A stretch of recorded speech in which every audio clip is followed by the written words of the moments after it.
All right, thanks a lot. So we'll go to pillar 2, get the patients. And I'm wondering if you guys saw that pillar, if it might have made you think about marketing. And sometimes people think that marketing is getting a logo and getting a website, and then you're all good to hang a shingle and see patients. But getting the patients has quite a bit more to do with that, and you can see it here that I've broken down into 2 key sections. You want to be able to market from the inside of your practice, and you want to make sure that you have external marketing that will draw in new patients. So that's the actual goal of the external marketing, is to draw in new patients. And it has one more key point, and it's to make the actual corporation or business that you're operating look good to the public. So those are the big ones for as far as external marketing. But I want to talk a little bit more about internal marketing because it's free. And the biggest marketing that you could ever do is to the list of the people that you already have. And we call those ideal patients. You know, those patients who come in and they actually come in on time. They pay their bill. They're respectful to your staff and to you. And whenever you give them homework to do your stretches or go buy yourself some new shoes because these shoes are done, they actually go out and do it, right? You want to attract more people like those ideal patients. And what better way to do it but to attract them from within? So do you know that you have a marketing team inside of your own practice? And that comes with branding.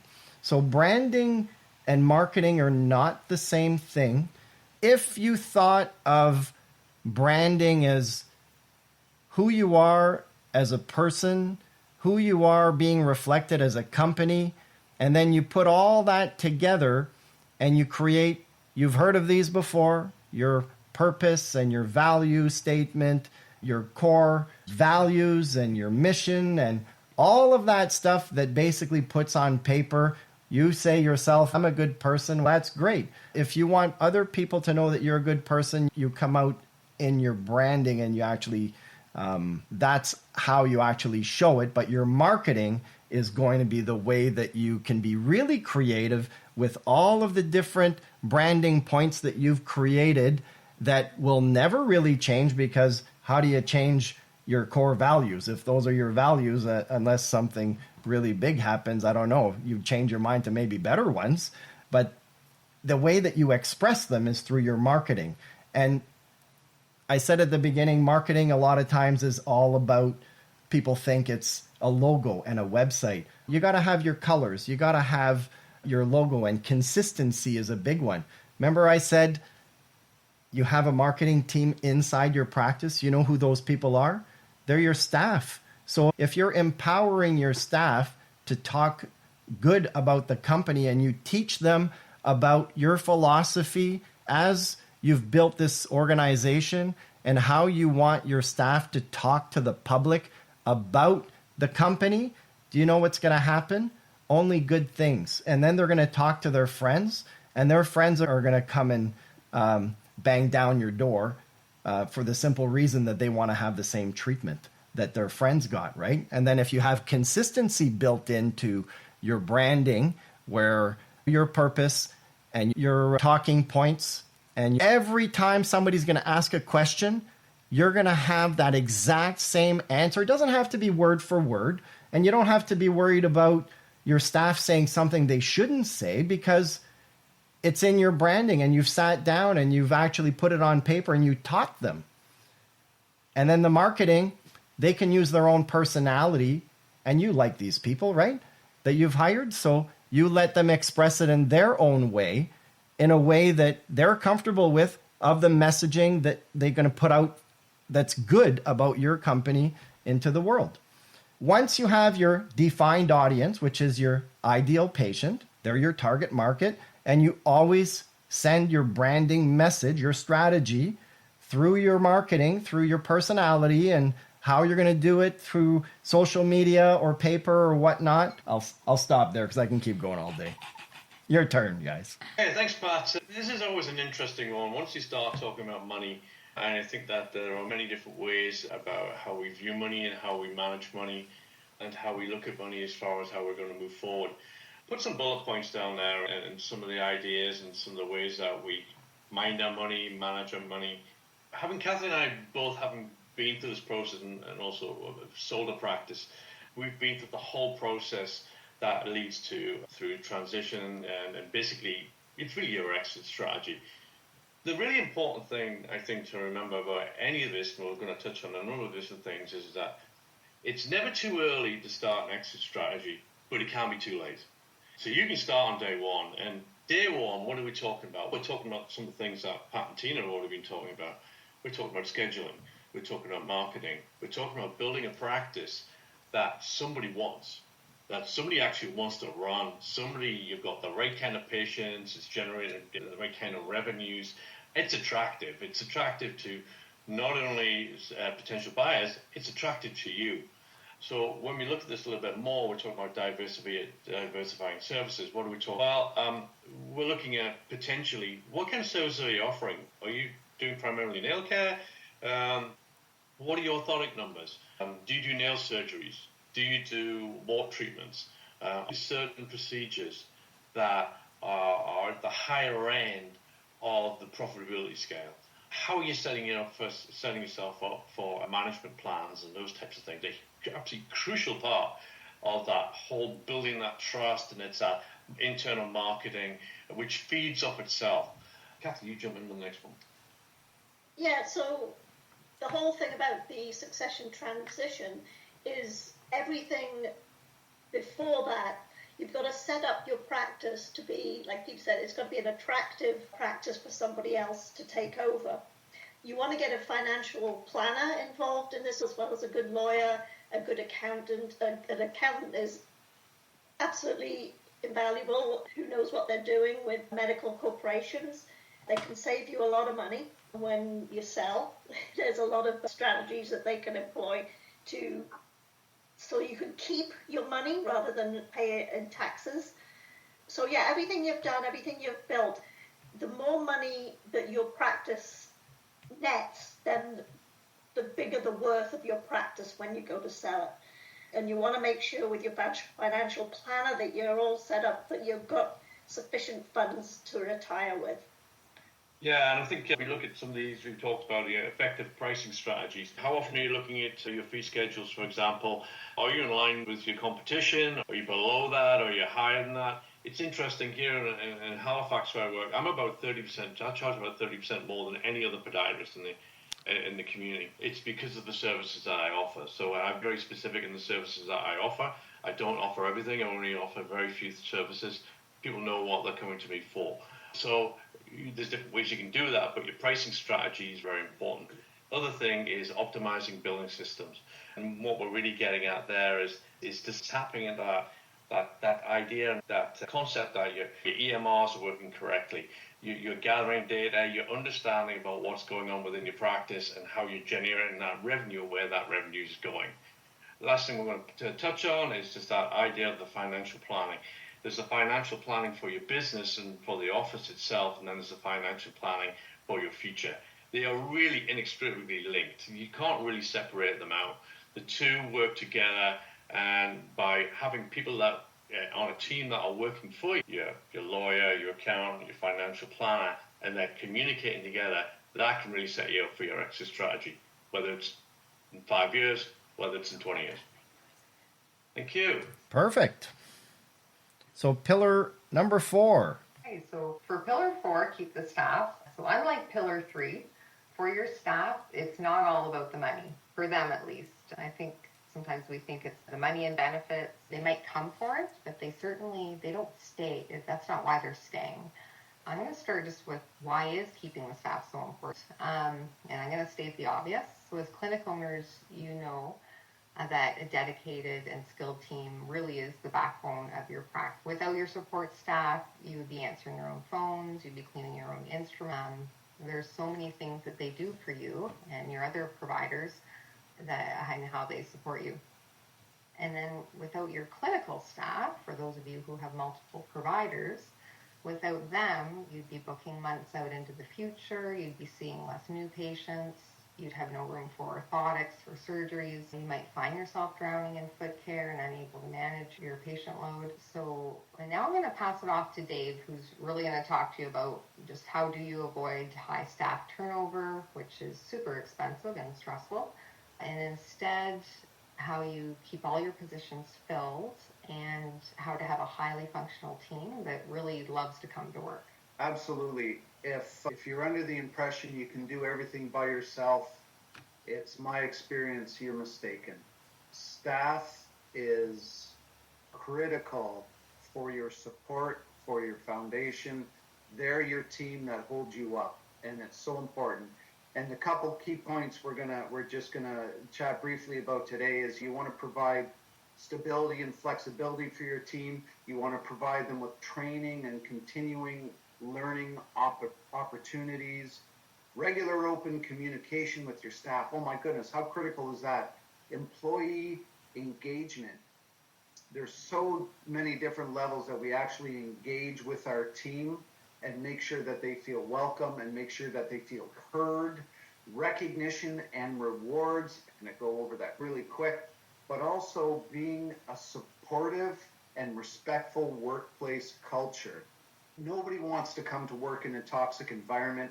So as a clinic owner, you have to be sure that you nurture a working culture that is open and supportive and receptive to all of your employees.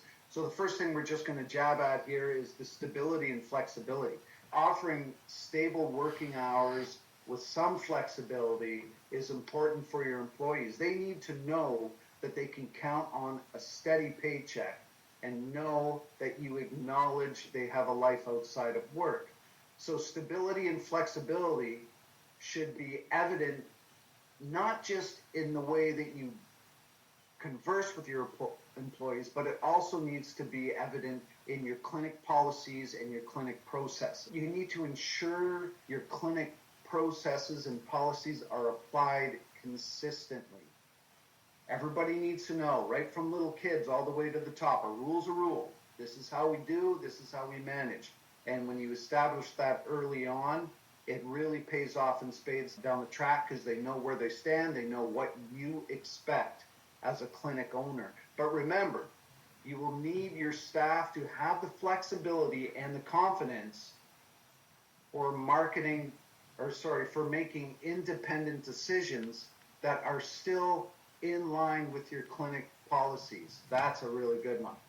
And one last technique to help install the stability of your clinic is instill the feeling of job security. To outline, one of the ways to do this is to outline a career path or a progression within your organization. So if they start off at front desk and you have a plan or at least an idea to develop them as a person, to develop their skills, because they can actually move along to a little more important positions.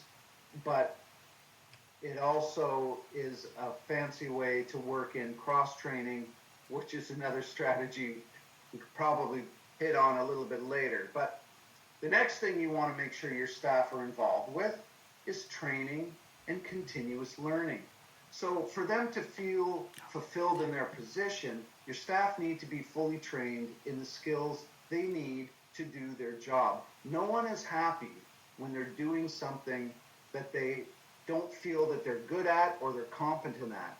Repeated failures due to insufficient training will increase their chance of resignation. And remember, when we get a good staff member, the last thing we want is we want them to leave, because that's the last thing. Because retraining a staff member is an expensive process. It's a time-consuming process, and that's nothing we want. Another killer of staff is boredom. They may leave because they feel bored. Maybe they don't feel challenged in their positions. Offering opportunities for growth and development within your organization is really a key objective when it comes to staff. And consider training programs, workshops, mentoring opportunities, potentially with certification of micro-credentials. Guess what that does to them? That helps them feel validated when they get these little micro-credentials and certificates and stuff that they attach to themselves. that is a real self-esteem booster. And providing new challenges for them to develop those new skills is a way that they really feel personally rewarded. And if we move on to regular and open, clear communication with your staff is such a cornerstone to being a great leader. Keep your employees informed about company goals, company changes, company expectations, and regular updates with them will help reduce uncertainty in the workplace. In addition to regular structured staff meetings where information is shared and discussed, open communication should be encouraged every day. And this is the culture where everyone actively and openly communicates with all team members as well as management, because it goes both ways. It goes up, down, sideways, right? And when we look at engaging with our employees and employee engagement, it really goes hand in hand with communication, don't you think? Low employee engagement can show up with reduced efficiencies, high turnover rates of staff, and higher sick rate calls or call-in sick. Teams with high morale are more productive and have lower absenteeism rates. The last thing we want is lower absenteeism rates. A friend of mine used to run restaurants, and he used to walk in and he goes, I don't know what I'm going to be doing today, if I'm going to be cleaning tables or I'm going to be cooking or I'm going to be waiting, because in that industry there's a very high absenteeism rate. But as a clinic owner, we can produce and manufacture a culture that makes everybody more comfortable, and actually isn't the best thing is the staff that want to show up every day. That's what we're all looking for. And providing team building activities that build into your daily routines that you can do on a regular basis, as well as even some more, sorry, I got a fruit fly here, as well as even some more activities on the side, whether it's the summer barbecue, yard games we had this year, going camping with your staff, these types of things.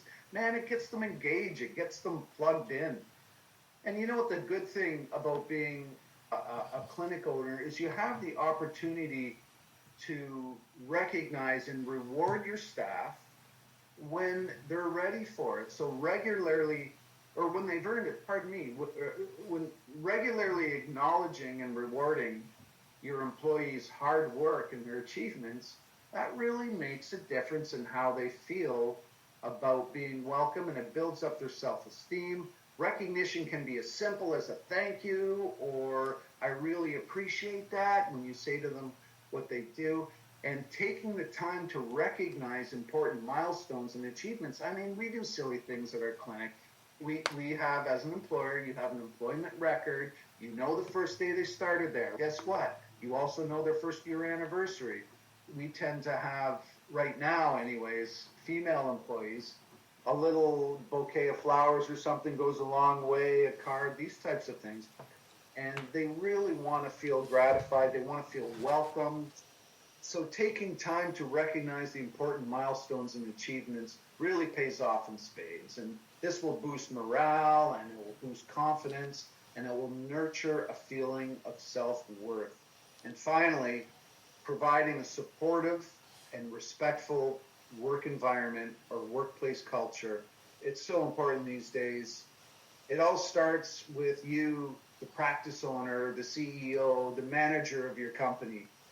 You need to be approachable. You need to be a supportive leader. You need to listen to your employees' concerns and provide guidance when it is needed without overstepping personal boundaries. And nowadays that is getting to be a thicker line in the sand. I get it, but you have to be aware of what your relationship is with them, what ideas or what advice you can convey, and when it's time not to be an instructor, not to be a guidance person, but just being a listener. And with our staff, we want to encourage a healthy work-life balance. Everybody does a great job in my office. Last month, 2 months ago, everybody got smartwatches. It's a fun thing to do. They weren't expensive. They're like $25, $35 on Amazon. everybody gets one. And so now we're engaged on a physical activity thing within our clinic, which is fun. It gets everybody engaged. It gets everybody excited and talking about it and promoting a healthy workplace by providing resources for physical and mental well-being is just one of those things, is actually, I think, a responsibility of employers these days. So if you're able to engage in your employees with these techniques, you're definitely going to increase your employee retention and you're going to keep the staff. Well said, Dave. This comes to the final part of our presentation.